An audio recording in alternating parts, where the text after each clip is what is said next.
صدق اللہ العظیم۔ محترم و معزز و مکرم برادران اسلام، آج آپ کے سامنے حاضری کا شرف جو حاصل ہو رہا ہے،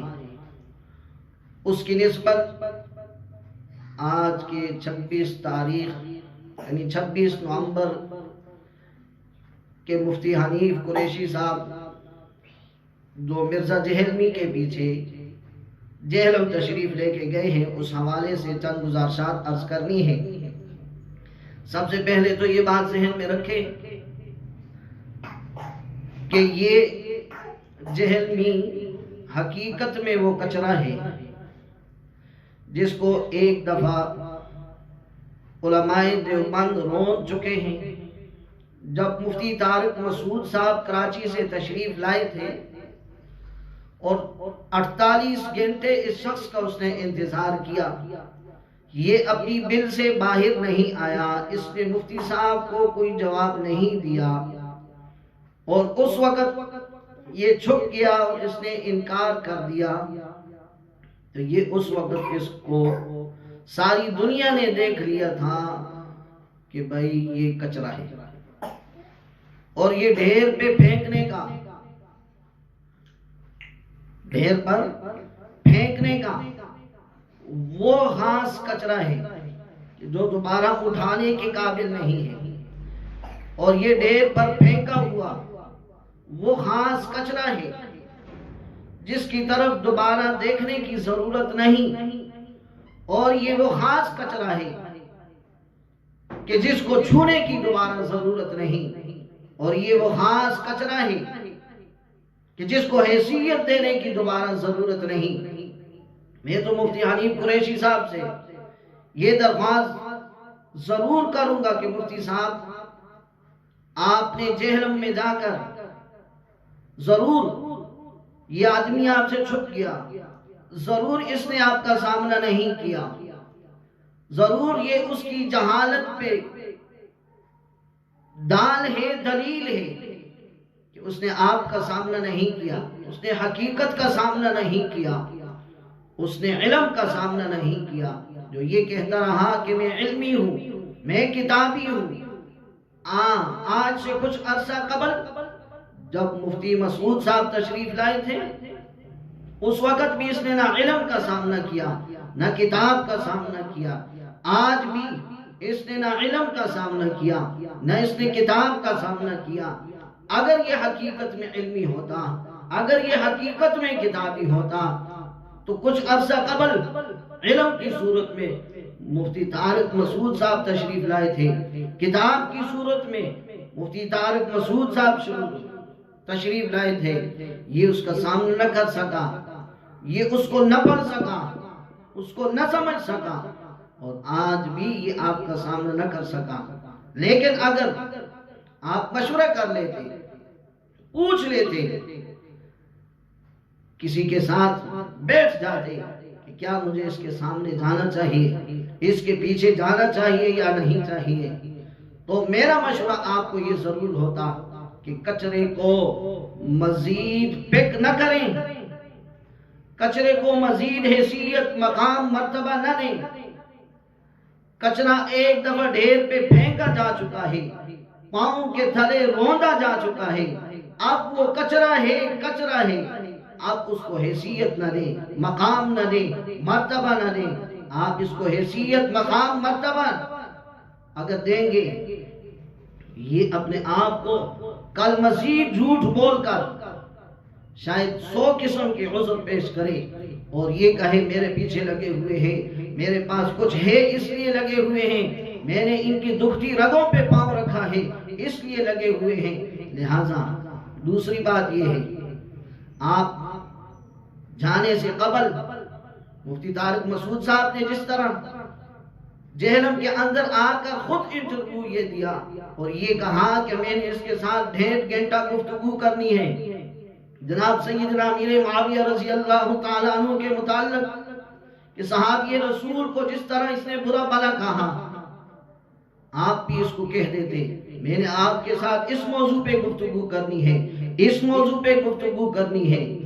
حقیقت میں یہ شخص بالکل آپ کے سامنے نہیں بیٹھ سکتا تھا، نہ اس میں قوت تھی، نہ طاقت تھی، نہ قدرت تھی، اور ہمیں بھی یہ یقین تھا اس نے نہیں بیٹھنا۔ اور لیکن یہ بات آپ بھی ذہن میں رکھیں، اور یہ بات جہلمی صاحب آپ بھی ذہن میں رکھیں، آپ کی بھی کئی دفعہ زبان پھسل چکی ہے، لیکن میں آپ کو اس بات پہ دھیان دیتا ہوں، آپ قابل تعریف ہیں، آپ کی تعریف کرتا ہوں، انسان ہے،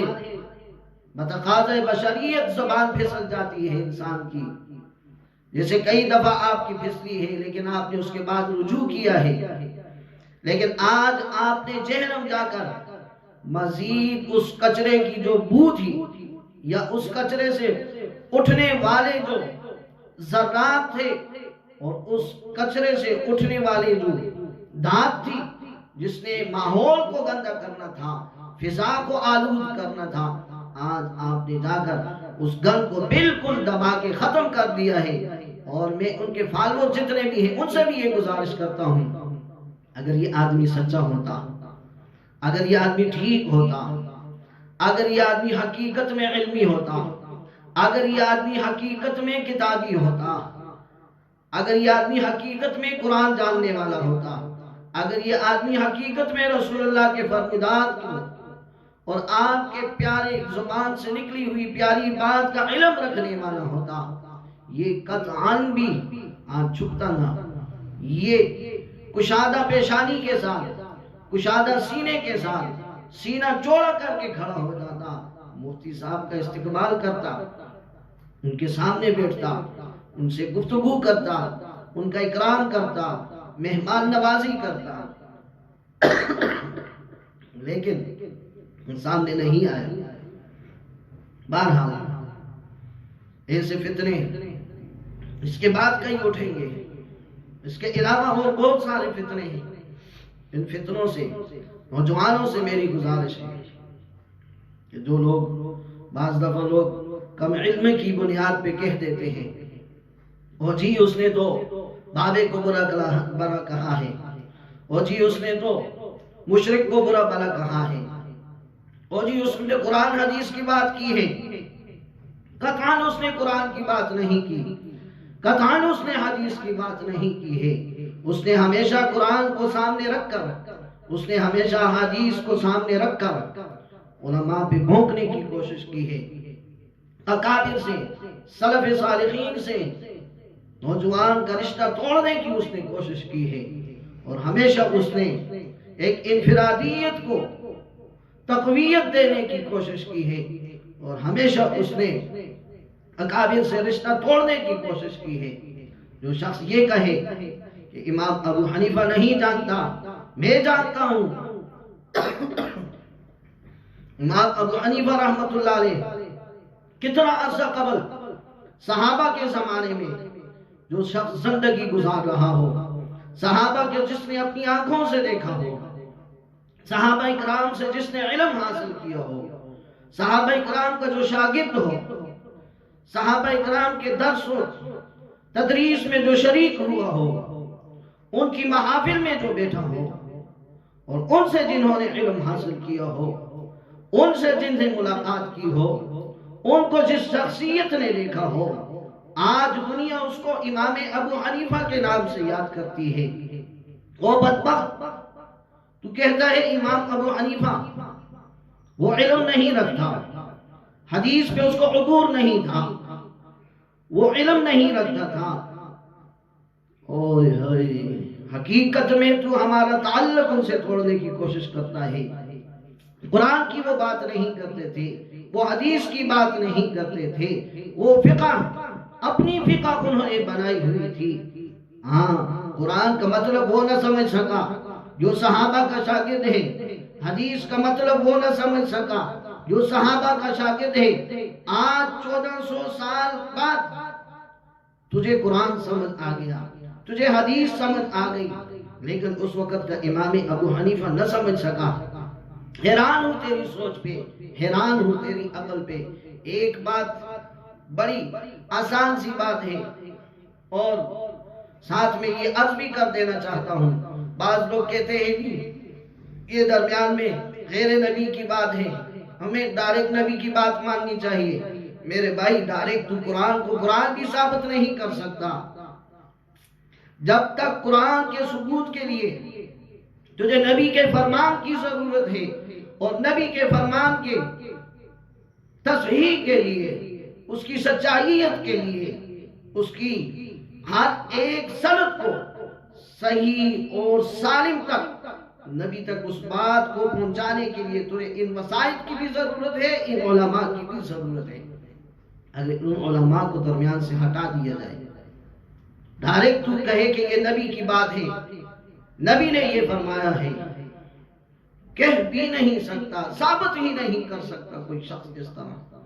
کہ یہ واقعی ہمارے نبی کا فرمان ہے، اگر درمیان سے ان لوگوں کو ہٹا دیا جائے، کوئی شخص پھر یہ بھی ثابت نہیں کر سکتا کہ حقیقت میں یہ قرآن ہے، یہ قرآن کے اوپر زیر حقیقت میں وحی ہے، یہ قرآن کے اوپر زبر حقیقت میں وحی ہے، یہ قرآن کے اوپر پیش حقیقت میں وحی ہے، یہ قرآن کے مفاہیم حقیقت میں وحی ہے، قرآن کے یہ تراجم حقیقت میں وحی ہے، قرآن کے یہ مطالب حقیقت میں وحی ہے۔ کوئی شخص اس وقت تک ثابت نہیں کر سکتا جب تک کہ درمیان میں ان علماء کا واسطہ نہ ہو، ان اکابر کا واسطہ نہ ہو، ان اسانید کا واسطہ نہ ہو، امام ابو حنیفہ کا واسطہ نہ ہو، امام مالک کا واسطہ نہ ہو، امام شافعی کا واسطہ نہ ہو، امام احمد بن حنبل کا واسطہ نہ ہو۔ اگر درمیان سے یہ لائن کاٹ دی جاتی ہے، درمیان سے ان لوگوں کو ہٹا کے ایک سائڈ پہ رکھ دیا جاتا ہے، نہ تیرے پاس قرآن محفوظ رہ سکتا ہے، نہ قرآن کی تفسیر محفوظ رہ سکتی ہے،